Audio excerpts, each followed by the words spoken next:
മുല്ലപ്പെരിയാർ അണക്കെട്ടിന്റെ സുരക്ഷയുമായി ബന്ധപ്പെട്ട ഹർജിയിൽ കേന്ദ്രത്തിന് സുപ്രീം കോടതി നോട്ടീസ് അയച്ചു. അണക്കെട്ട് സുരക്ഷിതമാണെന്ന വിധി പുനഃപരിശോധിക്കണമെന്ന ഹർജിയിലാണ് കേന്ദ്ര സർക്കാരിന് സുപ്രീം കോടതി നോട്ടീസ് നൽകിയത്.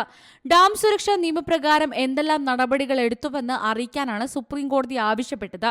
130 വർഷം പഴക്കമുള്ള അണക്കെട്ടിനെ ചുറ്റിപ്പറ്റിയുള്ള ഏത് ആശങ്കയും അകറ്റാൻ അണക്കെട്ടിന്റെ സുരക്ഷാ ഓഡിറ്റിന് ഉത്തരവിടാൻ തയ്യാറാണെന്നും സുപ്രീം കോടതി അറിയിച്ചു.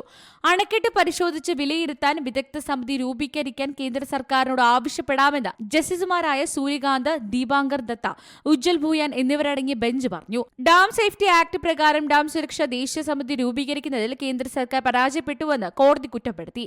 അതിനാലാണ് കേന്ദ്ര സർക്കാരിന്റെ പ്രതികരണം തേടിയത്. അണക്കെട്ടിന്റെ സുരക്ഷ സംബന്ധിച്ച് കോടതിയുടെ മുൻ ഉത്തരവുകൾ പുനഃപരിശോധിക്കണമെന്ന് ആവശ്യപ്പെട്ട് അഭിഭാഷകനായ മാത്യൂസ് നെടുമ്പാറ നൽകിയ ഹർജി പരിഗണിക്കുകയായിരുന്നു കോടതി.